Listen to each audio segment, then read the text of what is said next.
Et salut tout le monde, c'est Akizo, j'espère que vous allez bien, moi ça va nickel. Aujourd'hui je voulais vous faire une vidéo pour vous montrer comment j'ai fait tous mes kamas sur l'aventure de 0 avec Calusty. Et comment j'ai réussi à augmenter mes métiers. Niveau 80 et quelques, j'en ai monté vraiment pas mal.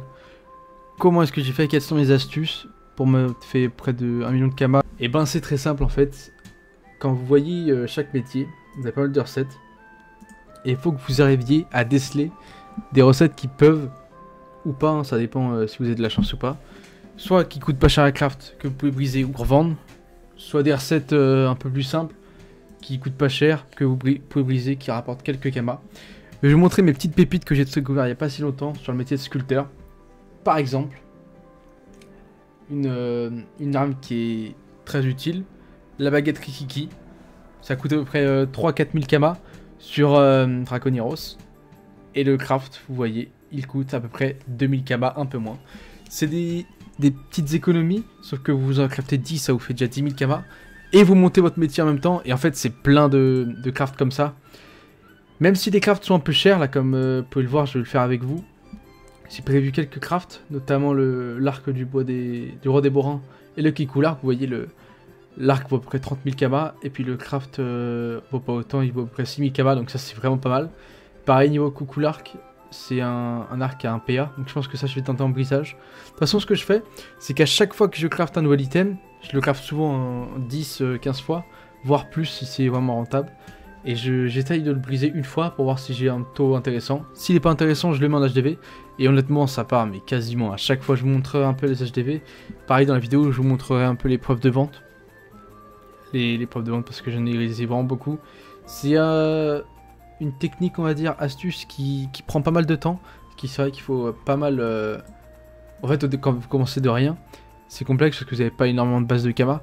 Donc il faut faire quelques crafts, un ou deux. Vous déconnectez, vous attendez que ça se vende, vous reconnectez, vous en faites 3-4, etc.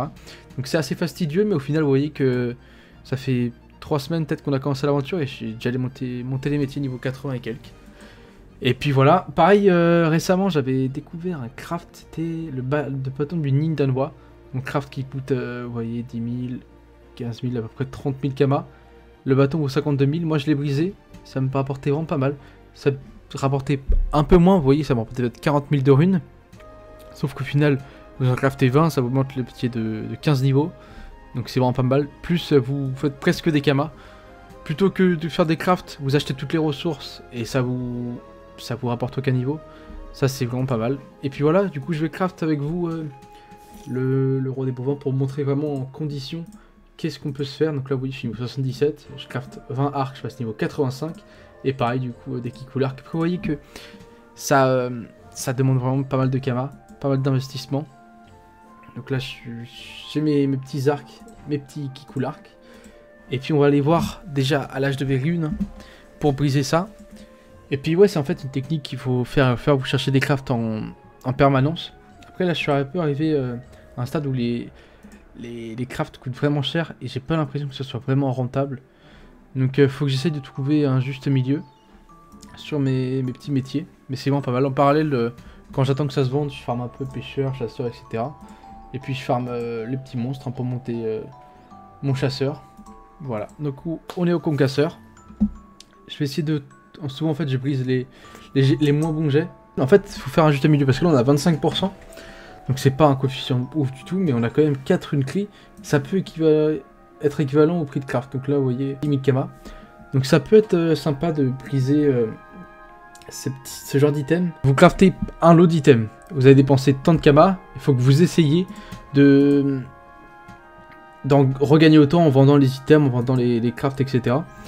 Et si vous n'y arrivez pas, c'est là où il faut se dire, ah bah ok, je change d'item, je l'ai crafté une fois juste pour monter mon métier, mais je vais pas le refaire. Alors que par exemple, je vous disais sur le bâton du Nyandawa là, sur le sculpteur, je l'ai monté jusqu'à 77 du coup. C'est pas un bâton qui me rapportait énormément de kamas, mais il me rapportait assez pour que je sois un minimum rentable. Je vous parle vraiment de la neutralité quoi.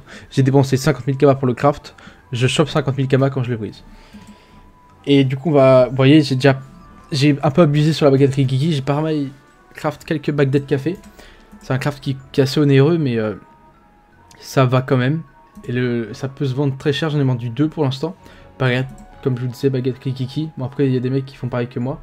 C'est ça qui est un peu embêtant. Et puis j'ai craft tout à l'heure des oreilles de Wabbit. Ça c'est pas mal utilisé pour l'XP. Donc on verra si ça se vend. Mais vous voyez que plus vous craftez de différents objets, plus vous avez de possibilités. Et vous vous diversifiez en fait niveau Kama. C'est ça le plus intéressant. Vaut mieux crafter un item de chaque...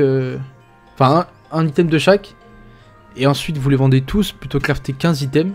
Et en fait vous n'arrivez pas du tout à les vendre. Là vous voyez qu'on se retrouve avec un Keycooler qui coûte 18 500, je vais le mettre. Donc c'est pas ouf, j'avoue que je baisse un peu mais faut réussir à se démarquer aussi. Puis en fait je vais tous les vendre à ce prix là. Et le problème c'est que c'est assez passif, faut attendre que les gens achètent. Hein. Le seul truc vraiment rentable avec cette technique là, c'est que quand vous brisez et que vous avez un bon coefficient, les runes ça part vraiment très vite, surtout sur Draconiros. Puis vous voyez que ça augmente vite les kamas. Hein. Si théoriquement on pourrait tout vendre, on pourrait se faire vraiment pas mal de kamas. Et c'est ça qui est vraiment intéressant avec cette team. Et en fait, c'est comme ça que je me suis fait tous mes kamas. Oh le flop. Et puis voilà, on va regarder dans la banque rapidement pour voir ce qu'on a. Je vois pas que j'ai vendu énormément, mais c'est franchement... vous jouez un peu tout le jour, ça prend 30 minutes, hein, honnêtement, de craft tout ça. De chercher un bon item, de craft. Enfin, à part si vous avez pas vendu ou là vous êtes baisé. Mais ouais, c'est vraiment cool. Je sais pas, bon là c'est pas trop vendu. Mais voilà, c'est vraiment cool. Et puis bon bah là, du coup, comme je vous disais, c'est passif, c'est-à-dire que là, j'ai plus de Kama. Plus rien à vendre. Enfin, j'ai des trucs à vendre, mais je peux pas les vendre. Je vais peut-être aller voir acheter des runes. Mais ce qu'il faut faire, c'est qu'il faut attendre. En attendant, du coup, ce que je fais moi, soit je cherche un peu de craft, mais ça prend pas longtemps à crafter pour la prochaine fois. Ou également, je vais du coup farmer tout ce qui est métier de récolte. Ça, vous voyez que ça monte pas énormément parce que sur Draconiros, c'est assez embêtant. Il y a beaucoup de monde. Et en fait, les champs sont blindés. Là, vous voyez qu'on va pouvoir vendre quelques runes. Bon, c'est chiant, les runes, il y a trop de monde qui change les prix. Tac. C'est des runes qui valent très cher, honnêtement. Moi, ça m'avait choqué quand j'ai commencé. Et vous voyez, j'ai encore des ressources à vendre, mais je vais vous faire check vite fait l'HDB ressources. Et en fait, c'est soit des ressources que j'achète en plus grande quantité quand je craft mes items et qui me restent sur les bras parce que, par exemple, le lot de 100 coûtait plus cher que le lot de 10. Moins cher, pardon. Et du coup, vaut mieux l'acheter par le lot de 100 et les revendre par le lot de 10, en fait. Ça, c'est quelque chose que je fais pas mal aussi. Et sinon, c'est des items que j'ai vu qui coûtaient pas très cher parce que je passe un peu de temps aussi sur l'HDB ressources. Vous voyez qu'il est quasiment plein. J'ai 164 000 en vente. Ça, c'était un peu un flop. J'avoue qu'à un moment, j'ai vu que ça coûtait pas cher. Et au final, je les laisse à ce prix-là parce que ça serait vraiment pas rentable si je les rachetais. Vous voyez que on est diversifié. Hein. C'est vraiment d'ailleurs pour ça qu'il faudrait que je le baisse. C'est beaucoup de ressources de diverses. Et ça nous rapporte des kamas en général. Et c'est vraiment cool. Sinon, au niveau des preuves de vente, je vais vous le faire défiler. J'en ai vraiment pas mal. Ça s'est étalé sur plusieurs semaines, hein, 1 ou 2 semaines. À chaque fois que je me reconnectais, je screenais. Et c'est vraiment cool parce que c'est hyper gratifiant de se dire tous ces kamas là, je les ai fait moi. J'ai crafté mes items, j'ai monté mes métiers. Et ça fait plaisir en fait. Puis voilà, en tout cas j'espère que vous aurez compris comment j'ai fait mes kamas. Ça peut être une astuce, mais c'est pas forcément le plus rentable, le plus simple, le plus efficace. Moi en tout cas c'est ce que j'ai fait, c'est ce que je vais continuer à faire jusqu'à monter mes métiers niveau 200 si je le peux. Et voilà. En tout cas j'espère que la vidéo vous aura plu, qu'elle vous aura un peu guidé et aidé à comprendre comment est-ce que je monte mes métiers et fais mes kamas. C'est vraiment différent de la version de Calousti qui lui fait plutôt de la vente de ressources uniquement sur les mobs qu'il a drop. En tout cas, j'espère que la vidéo vous aura plu. N'hésitez pas à lâcher un like et à mettre un petit commentaire pour me dire ce que vous en avez pensé. Sur ce, je vous souhaite une excellente journée et je vous dis bye tout le monde.